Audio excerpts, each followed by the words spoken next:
আপনারা দেখতে পাচ্ছেন আমার হাতে একটি গ্রন্থ আছে বিরহিণী রাধিকা। এই গ্রন্থে বলা হচ্ছে রাধারানী কিভাবে শ্রীকৃষ্ণ প্রেমে বিভোর হয়েছিলেন। প্রথম অধ্যায় শ্রীকৃষ্ণ আবির্ভাব, কিভাবে শ্রীকৃষ্ণ আবির্ভাব হয়েছিল। শ্রীমদ্ ভগবতের দশম স্কন্ধে প্রথম 3টি অধ্যায় ভগবান শ্রীকৃষ্ণ আবির্ভাবের কথা বর্ণিত আছে। শ্রীকৃষ্ণ আবির্ভাবের কথা হরিবংশ এবং শ্রীজীব গোস্বামীর গোপাল চূড়ামণি বলা হয়েছে। এখানে হরিবংশ মানে রাধাবল্লভ হরিবংশের কথা বলা হয়েছে। এবার শ্রীকৃষ্ণ দিব্যলীলা শ্রবণী পরম মঙ্গল, মানে শ্রীকৃষ্ণ দিব্যলীলা করে রাসলীলা মাখনচুর লীলা যাই লীলা যেটাই আমাদের পরম মঙ্গল হয়। এবার শ্রীমদ্ ভগবতে বলা হয়েছে শ্রীয়াইনাং কথা কৃষ্ণায়া পুনঃশ্রবণ কীর্তনঃ হৃদয়ন্তস্থ হিয়া ভাদ্রে বিদুনিতে সুধীর সত্যম।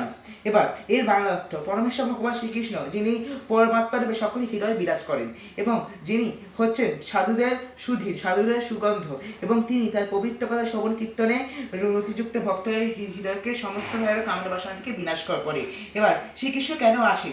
শ্রীমদ্ ভগবদ্গীতা বলা হয়েছে যে ভগবান শ্রীকৃষ্ণ দিব্য লীলা কাহিনী শ্রবণেরই পরম মঙ্গল। আমার কোনো শ্রীকৃষ্ণের কোনো লীলা শুনি, যেমন রাসলীলা অথবা মাখনচুর লীলা অথবা কোনো পশুকে কংস ধ্বংস করলো যে লীলা, যে কোনো লীলা শুনি, যে লীলাগুলো শুনলে আমার পরম মঙ্গল হবে, এখানে বলা হয়েছে। তারপর হচ্ছে এই কারণে ভগবান শ্রীকৃষ্ণ জগতে আবির্ভূত হয়েছিলেন, কেননা বাজাদের ধ্বংস করার জন্য এবং প্রেম প্রদান করার জন্য শ্রীকৃষ্ণ আবির্ভূত হয়েছিলেন। তারপরে বলা হচ্ছে চিন্ময় আনন্দময় অর্থাৎ শাশ্বত, তিনি হচ্ছে জ্ঞানময় আনন্দময়, তার কোনোদিন বোঝা যায় না ভাষাতেই, তাই যোগেশ্বর পরমেশ্বর, এবং তিনি সেখানে সর্বদাই দিব্য রাস বিলাসে বিশ্বাস করে রাসলীলায় মগ্ন থাকে, সবসময় রাসলীলায় মগ্ন থাকেন, ওই জন্য তাকে প্রেমেশ্বর বলা হয়। তাহলে তিনি কেন এই জগতে আসেন?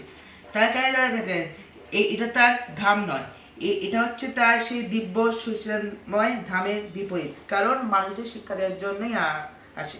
রাধে রাধে।